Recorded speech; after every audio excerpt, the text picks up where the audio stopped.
materials we'll be using are glue, scissors and card, and I've explained all about these in the introduction to this series of tutorials.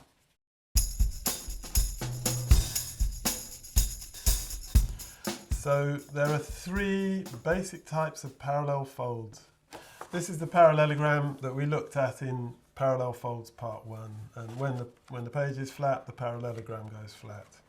The other two types, they stay in dimension when the page is flat. So the first kind, this is the basic parallel fold, equal. The lengths on each side of the pop-up are both the same, and the distance out from the central gully of the base, they're both the same. So on the left you've got a short length and a long one, and on the right you've got a short length and a long one.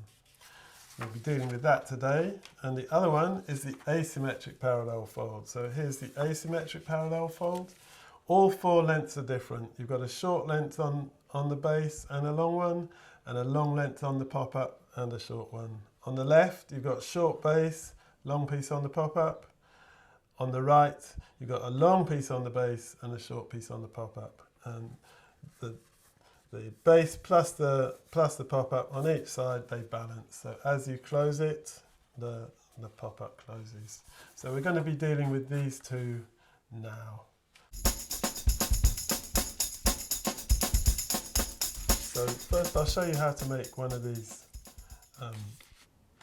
basic parallel folds. You take a base sheet, fold it in half,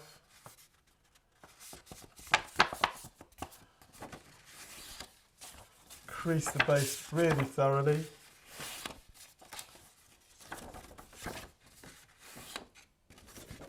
and then we'll take a piece to build with. Let's have a pink bit. Okay, I'm going to actually show you three different variations of this. So we'll just cut off three pieces.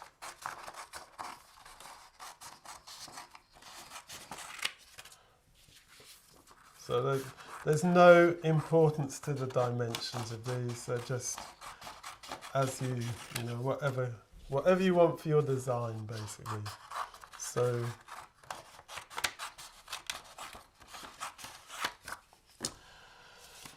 this is the first one we'll make. So take the piece of card, fold it in half. It's symmetrical. So it's folded in half, creased really thoroughly, and then with it folded in half, fold gluing tabs onto the outer edges. And fold these thoroughly, open it up and fold the creases individually. And the same on the other end. And then I always just trim off the corners.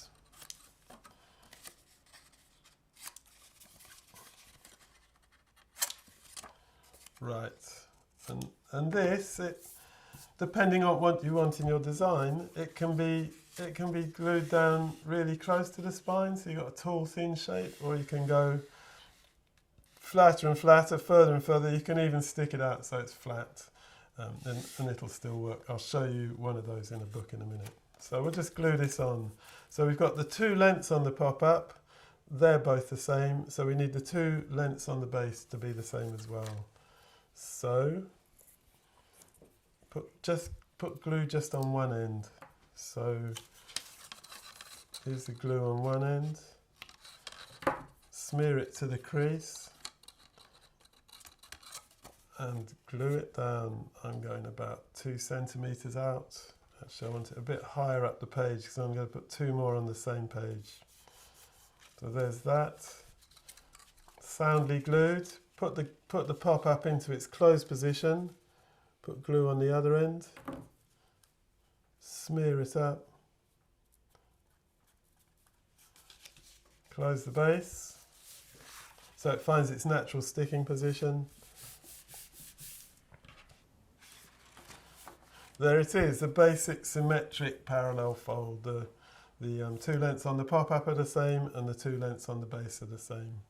So here's the second variation. So this is it. It's very similar to the first, except it's got a flat plane on the top. So I'll turn this round so you can see see how it works better. So again, we take the strip of card, we fold it in the middle, we fold it well, though in this case it's not quite as important. We fold a tab onto each end. Again, we want it all symmetrical, so we fold the gluing tabs with the whole piece folded in half. So here are the gluing tabs. Fold them well, fold them individually, fold them backwards and forwards.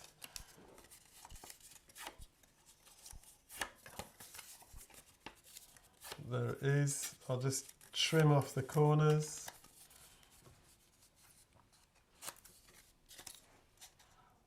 Right, and in this case, to get the flat piece on the top, you just put a bit of glue into the top of the pop-up.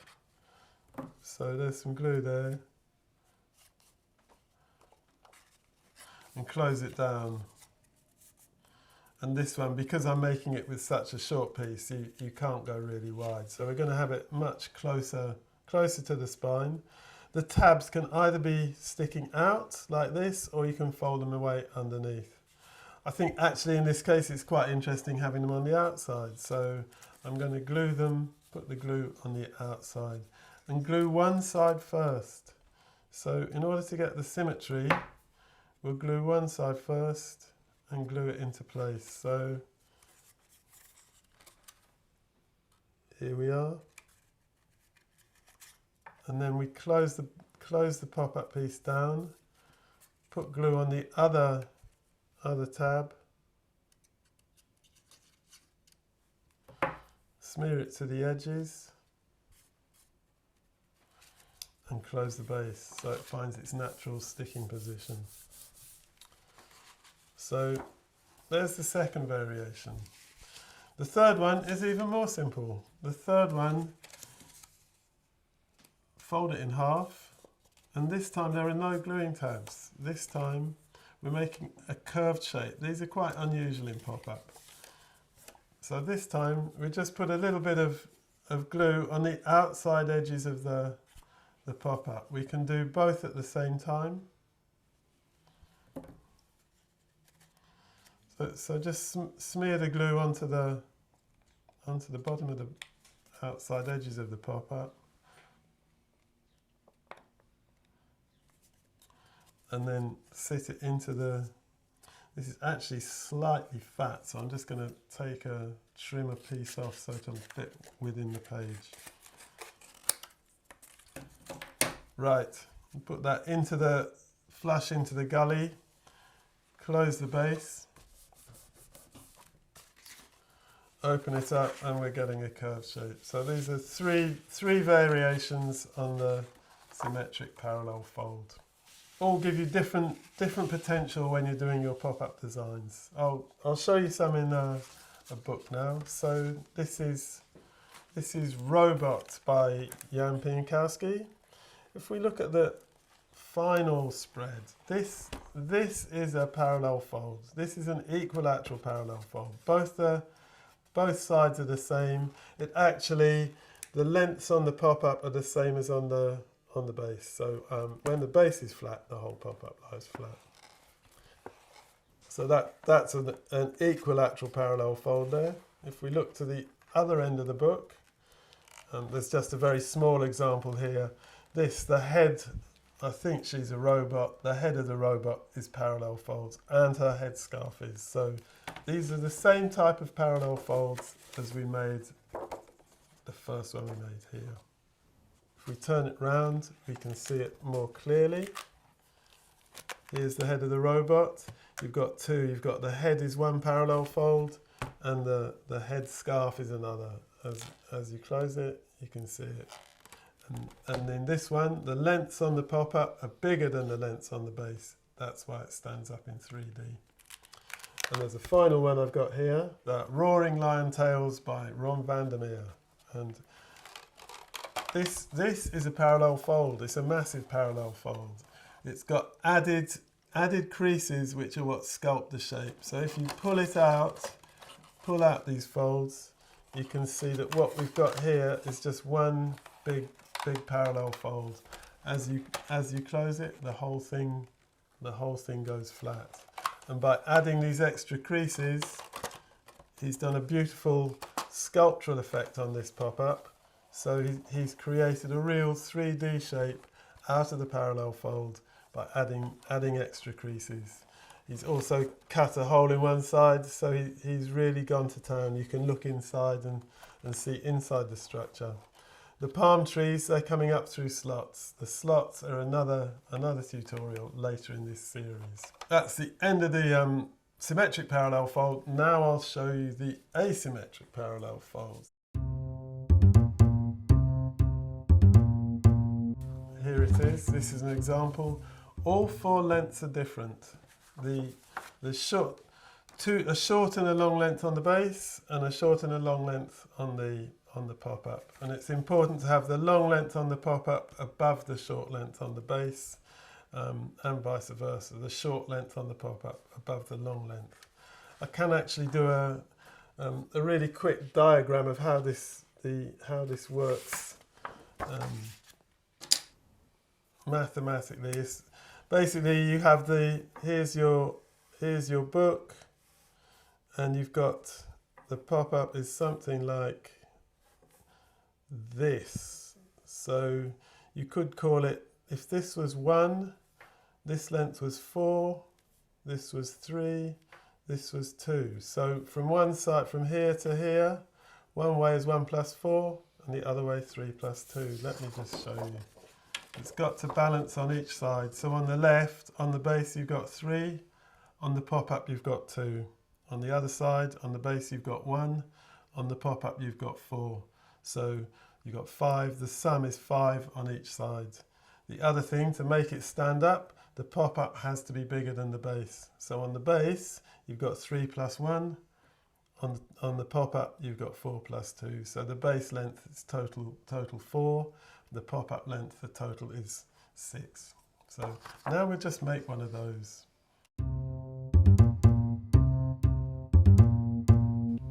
So you need a base sheet, folded in half.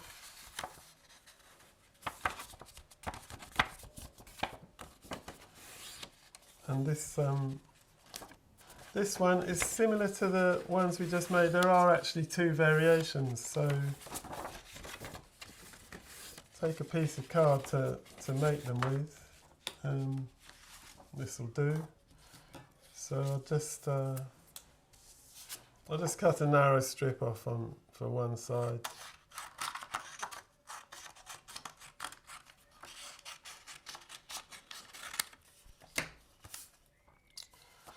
So we fold a tab onto each end, and then fold them really thoroughly as usual. Cut off the corners so they don't snag against anything, and then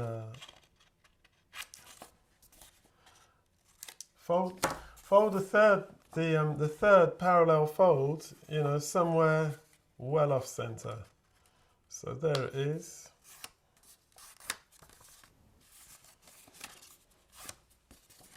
So we've got a short length and a long length. Now in this type, again, similar to the parallelogram, you actually line up the central fold of the pop-up with the gully of the base. Mark the short sides. You only need a little mark here because you're not going to be sticking to that mark. You just need to know how long the short side is. And now the crucial bit, you flip it over. So you're going to be sticking the long side somewhere in that region. So put some glue on that long tab. And the important thing is, don't stick it to the mark. If you stick it to the mark, what you'll get is a parallelogram. So in this case, you stick it closer to the spine than the mark. So I'll just stick it about halfway. According to where you stick it, it'll give you a different shape. So stick it about halfway. Fold the whole piece into its closed position. Put glue on the other tab. Here we are. smear it right up to the crease, and then fold the base shut. So this one is actually going to stick out slightly. This is just classic. When you're doing a rough, you'll regularly get the bits that stick out. So there it is. This is the asymmetric parallel fold. Both the asymmetric parallel fold and the symmetric parallel fold, they're both really useful for other mechanisms. For more complicated mechanisms, they're the underlying structure for floating planes, and you can raise planes above the base using these two and then building parallelograms onto them.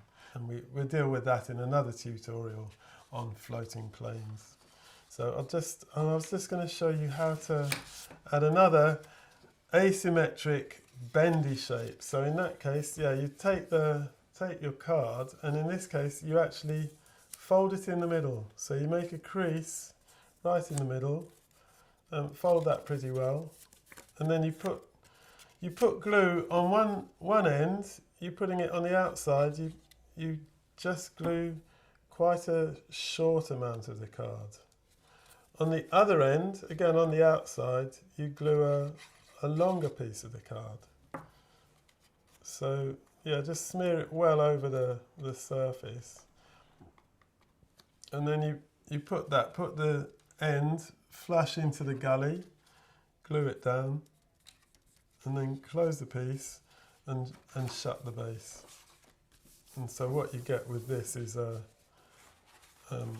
asymmetric curving shape. These pop-ups with straight edges, these are rigid shapes that you can build on easily. This type is it's not a rigid shape, it bounces around. So these aren't good for structure, they're good for decoration, or you can stick small pieces onto them that will jut up at interesting angles, but they're not structures for extending like the rigid shape. So yeah, you can have pieces like this that are jutting out. You can have pieces like this that are jutting out, that come up at interesting angles. So you can play around with them like that, but you cannot build rigid structures onto them. So that's asymmetric parallel folds. So I'll just show you a couple of examples. This is another more extreme example of that one we've just made. And then this was one I made. This is an asymmetric parallel fold. It's got a big window cut in it. There's another asymmetric parallel fold underneath it. And then this is another asymmetric parallel fold built into this gully here. So if you actually look at it end on, you can see how this is both the inner brown one and the bigger green one. They're both built into the gully created by the card. So this is the asymmetric parallel fold in action. And then I've got a very small one I can show you in this book, Bow Wow by Chuck Murphy. And in this case, it's underneath the circle, and you open it. At the top, this is a V-fold, the cyclist. But the dog, the structure, the dog is a floating plane. This is a dog floating parallel with the base sheet. But if you look at it end on, you'll see that there's an asymmetric parallel fold used to raise a parallelogram, and the dog is stuck to the top of the parallelogram. So that's an example of using asymmetric parallel folds to raise a floating plane. So that's it for this tutorial, and everything I've said is explained in this book, Pop-Up Design and Paper Mechanics. It's explained in greater detail.